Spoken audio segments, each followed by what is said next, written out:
فرمانده‌ها و نیروهای محور از طریق واتساپ شناسایی شدن. شخص زاکربرگ پیاماشونو میخونده. بله، به فنی ترین قسمت کاشف خوش اومدید.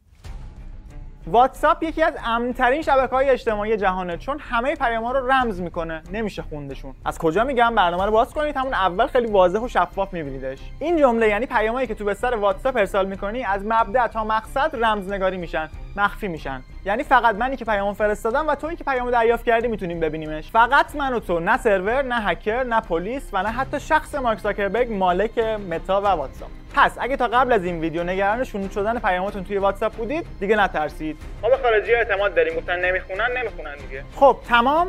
نه بابا، وایسا کاشفش مونده. کاشف به عمل اومده که برای پیدا کردن آدما اصلا نیازی نیست متن پیاماشون رو بخونی. بگرد دنبال آدمایی که رفتارشون شبیه درست. خب کاشف حالا گیرت چیه؟ واتساپ که گفته پیاما رو رمزنگاری میکنه. بله دقیقاً، ولی نگفته باقی چیزا رو هم رمزنگاری میکنین. فرض کن یکی هست که محتوای پیاماتو نمیخونه ولی دقیقاً میدونه که با کی چت کردی، چند بار در روز، با چه گوشی، با چه لوکیشن تقریبی، از کدوم آنتنای سطح شهر و این اطلاعات مهم. یعنی یه تنوعی از اطلاعاتی داره که اصلا لازم نیست بره بشینه محتوای معمولی پیامای من تو رو بخونه. حالا بیا بهت بگم این اطلاعات چجوری به کار میاد. بریم سراغ یه پروژه واقعی. یه ماشین هوش مصنوعی که توسط اسرائیلیا ساخته شده و به طور گسترده توی جنگ اخیر استفاده شده. پروژه لوندر یا همون استخوان خودمون اومده که برای ارتش اسرائیل اطلاعات جمع کنه.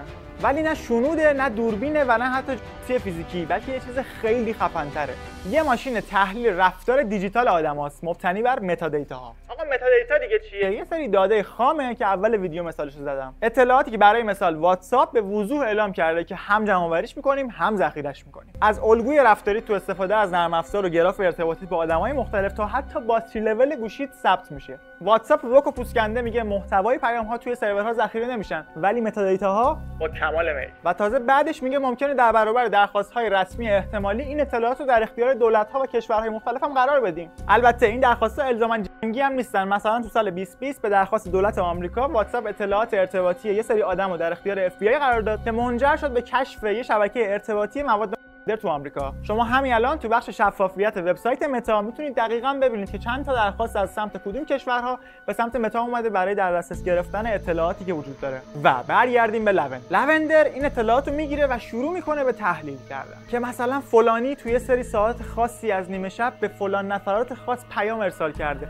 چند بار گوشیشو عوض کرده، کارهای عجیب و غریبی داشته انجام میداده. پس رفتار این آدم شبیه یه نظامیه که مثلا داره برای فرماندهش علامت میذاره یا مأموریت میگیره. مرحله بعدم اینه که یه الگوریتم از پیش طراحی شده تصمیم میگیره که این آدم بر اساس رفتار دیجیتالش به یه هدف مشروع تبدیل بشه. و بله خیلی ترسناکه، چون هدف نهایی کاملا اتوماتیک انتخاب میشه بدون دخالت دست. بعدش هم که مشخصه لیست اهداف میره زیر دست مثلا نیروی هوایی و بعدش هم حذف. بعضی گزارش‌ها میگن لوندر تا امروز بیش از 37,000 نفر رو به عنوان هدف احتمالی معرفی کرده. Israel has been using an AI system called Lavender that marked at least 37,000 Palestinians as suspected terrorists. این ماشین اصلا کاری نداره تو مخاطب چی میگی، ولی اگه رفتارت نشون بده که با یه آدم مظنون در ارتباطی، میری توی لیست و این یعنی اتوماتیک سازی مرگ. پس ممکنه این همه فرمانده و حتی خود ما از طریق این اطلاعات شناسایی شده باشن؟ قطعاً همینطوره. پس واتساپ و باقی پیام‌رسان‌ها واقعاً اینقدر خطرناکن؟ حتماً میتونن باشن.